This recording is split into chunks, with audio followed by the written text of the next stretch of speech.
సంధ్య theatre తొక్కిసలాట మహిళ రేవతి మృతి కేసులో సినీ నటుడు అల్లు అర్జున్ కి తెలంగాణ హైకోర్టు 4 వారాల మధ్యంతర బెయిల్ ఇచ్చింది. అంటే జనవరి 21 వరకు ఆయనకు బెయిల్ ఉంటుంది. అయితే తెలంగాణ పోలీసులు ఆయన బెయిల్ రద్దు కోసం ఇవాళ హైకోర్టులో పిటిషన్ వేయబోతున్నారని తెలిసింది. హైకోర్టు బెయిల్ ఇస్తూ కొన్ని కండిషన్లు పెట్టింది.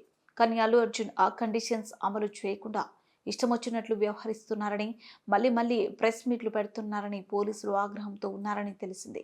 ఇలా ప్రెస్ మీట్ పెట్టిన విషయం పెద్ద దుమారం రేపుతుంది. ఇది బెయిల్ రూల్స్ కి విరుద్ధమే అంటున్నారు పోలీసులు. అల్లు అర్జున్ డిసెంబర్ 21న రాత్రి 8 గంటలకు తన ఇంటి దగ్గర ప్రెస్ మీట్ పెట్టి సంధ్య థియేటర్లో తాను సినిమా చూసేటప్పుడు తన దగ్గరకు ఏ పోలీసులు రాలేదన్నారు. కానీ ఆయన చెప్పింది అబద్ధమని నిరూపిస్తూ పోలీసులు ఓ వీడియో సాక్ష్యాధారాలతో సహా నిర్మించారు. ఇలా పోలీసులకు వ్యతిరేకంగా అల్లు అర్జున్ మాట్లాడుతూ అబద్ధం చెప్పడం ఆయనకు చిక్కులు తెస్తున్నట్లు తెలుస్తుంది.